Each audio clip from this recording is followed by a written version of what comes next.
अस्सलाम वालेकुम, मैं हूं मरियम नवाज़ और सुप्रीम कोर्ट में आज सानिया 9 और 10 मई के वाक़यात के 5 मुल्ज़िमान की ज़मानत का केस था। और इस एक ज़मानत के केस ने पिछले एक साल से सानिया 9 मई का बनाए जाने वाले बयानिए का कच्चा चट्टा निकाल के रख दिया है। वो कैसे, इस व्लॉग में आपके सामने रखती हूँ।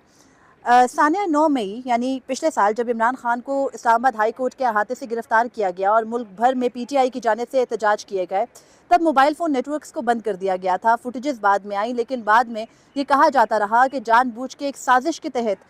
तमाम जो हसास इदारे हैं, उसके अलावा फ़ौजी तनसीबात हैं, उनको टारगेट किया गया और शोहदा के जो बनाए गए मुख्तलिफ यादगारें हैं, उनको जानबूझ के निशाना बनाया गया। और इस साजिश के तहत जो पाकिस्तान तहरीक इंसाफ के मुजाहिरीन हैं, उनके ऊपर फ़ौजी अदालतों में भी मुकदमात चल रहे हैं, लेकिन कुछ मुल्ज़िमान को दूसरे मुकदमात में भी दहशतगर्दी की दफ़ात लगा के जेलों में रखा गया है। और उन्हीं में से 5 अफराद की आज ज़मानत का केस दूसरी बार सुप्रीम कोर्ट में आया। इससे पहले भी कुछ मुल्ज़िमान का केस सुप्रीम कोर्ट में आया था, उसके लिए जो है वो जवाब मांग के 1 माह के लिए मुलतवी किया गया था। लेकिन आज सुप्रीम कोर्ट ने 50,000 के मुचलकों के एवज़ इन 5 मुल्ज़िमान की ज़मानत मंजूर कर लिया। और साथ ही जो ऑब्जर्वेशंस दिए हैं, इससे लगता कुछ ये है कि सुप्रीम कोर्ट के कम से कम 3 जजेस 9 और 10 मई के वाक़यात से जो बयानिया निकाला गया है, उससे मुतासिर नज़र नहीं आते। तो खैर, आज की समाअत में क्या हुआ आपके सामने शुरू से रखती हूँ। तो सुप्रीम कोर्ट में 5 मुल्ज़िमान जिनके खिलाफ थाना न्यू टाउन रावलपिंडी में मुकदमात दर्ज थे, उनकी ज़मानत मंजूर की गई। तो उससे पहले सुप्रीम कोर्ट ने पुलिस और जो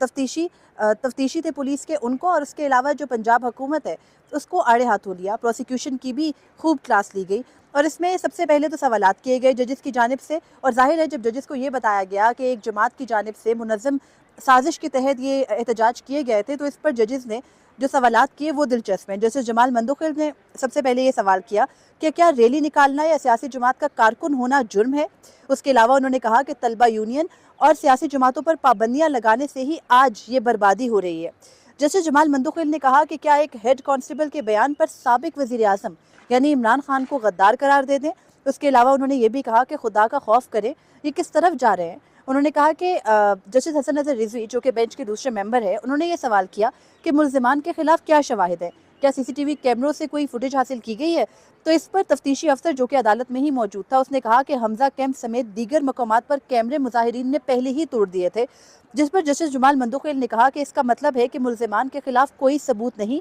सिर्फ पुलिस के बयानात हैं। जस्टिस जमाल मंदोखिल ने यह सवाल किया कि मुकदमे में दहशतगर्दी की दफात क्यों लगाई गई हैं। जिस पर पंजाब हुकूमत के जो वकील अदालत में मौजूद थे, उन्होंने कहा कि मुल्ज़िमान ने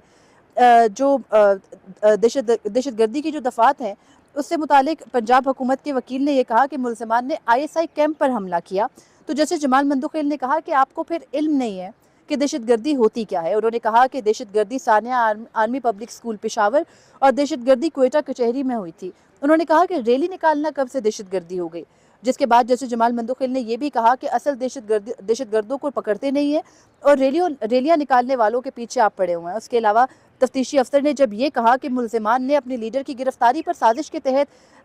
हसास इदारों पर हमले किए, तो उस पर जस्टिस हसन नज़र रिजवी ने यह सवाल किया कि क्या बम धमाकों वालों की साजिश कभी पकड़ी गई है। उन्होंने कहा कि सीसीटीवी कैमरों की रिकॉर्डिंग महफूज होती है, तो लोग मोबाइल से भी वीडियोस बनाते हैं, क्या मोबाइल की बनाई गई वीडियोस हैं।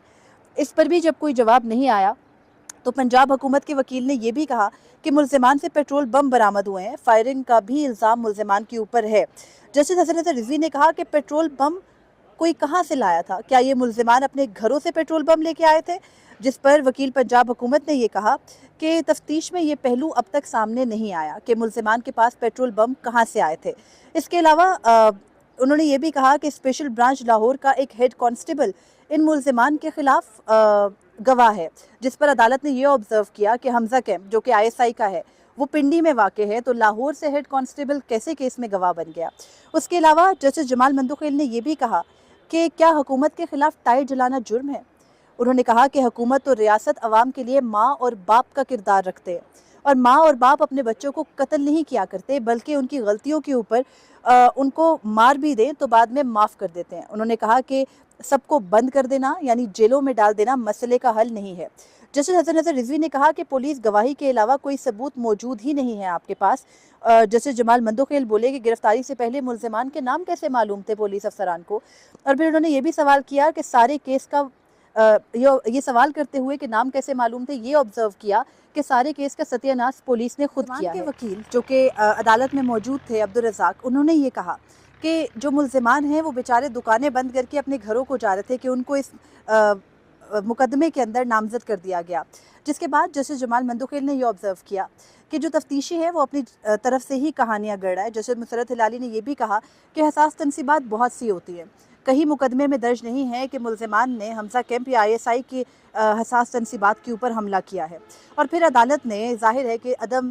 جو ثبوت تھے اور تفتیشی کی جانب سے جو ناقص تفتیش کر کے پیش کی گئی تھی اس بنیاد پر ملزمان کی ضمانت 50,000 مچلکوں کی عوض منظور کر لی۔ اور جو ملزمان ہیں اگر ان کے نام بتاتے چلوں تو ان میں اویس، سیف اللہ نامی شخص، نصر اللہ، کامران اور وکاس شامل ہیں، جن کے اوپر الزام حمزہ کیمپ یعنی ISI کے ایک ہیڈ کوارٹر یا ایک جو ISI کا راولپنڈی میں بنا ایک بیس کیمپ ہے اس سے متعلق ہے۔ اب یہاں پر کچھ چیزیں بالکل واضح ہیں، وہ یہ کہ سپریم کورٹ کے 3 ججز یہ سمجھتے ہیں، یعنی جن 3 ججز نے آج سماعت کی، کہ سانحہ 9 اور 10 مئی کوئی سانحہ نہیں تھا بلکہ وہ ایک اس طرح کا واقعہ تھا جس میں ایک سیاسی لیڈر قید ہوا، یعنی عمران خان کو پکڑا گیا، اور اس کے بعد عمران خان نے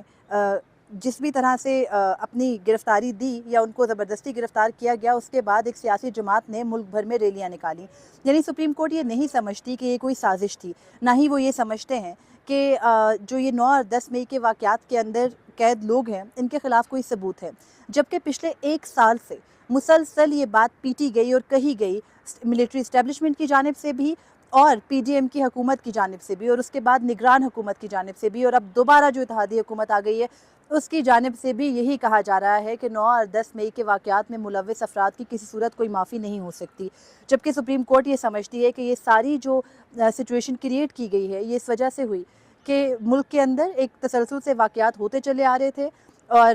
جو مختلف جگہوں پہ احتجاج بین ہیں یا پھر جو جس طرح سے اسٹوڈنٹ یونینز بین ہیں ان کی وجہ سے ملک ان بربادیوں کی طرف جا رہا ہے۔ اور یہاں پر یہ بھی کہا گیا ہے کہ محض پولیس کے ایک افسر کی درخواست کے اوپر عمران خان کو غدار نہیں قرار دیا جا سکتا، اور ان واقعات کو 9 اور 10 مئی کے واقعات کو دہشت گردی نہیں کہا جا سکتا۔ تو یہاں پر ہماری جو تمام PTI کے علاوہ سیاسی جماعتیں ہیں ان کا بیانیہ بھی کچھ مٹی ہو گیا، اور ملٹری اسٹیبلشمنٹ کی جاری وہ تمام تر پریس ریلیزز جو کہ فارمیشن کمانڈر سے شروع ہوئی، اس کے بعد کور کمانڈر کانفرنسز کے اندر بار بار کہا جاتا رہا کہ آنی ہاتھوں سے نمٹا جائے گا ان کے خلاف جنہوں نے 9 اور 10 مئی کے واقعات کیے، اس کو سپریم کورٹ مانتی نظر نہیں آ رہی۔ آج کے لیے اتنا ہی تھا، مجھے اجازت دیجیے، اللہ حافظ۔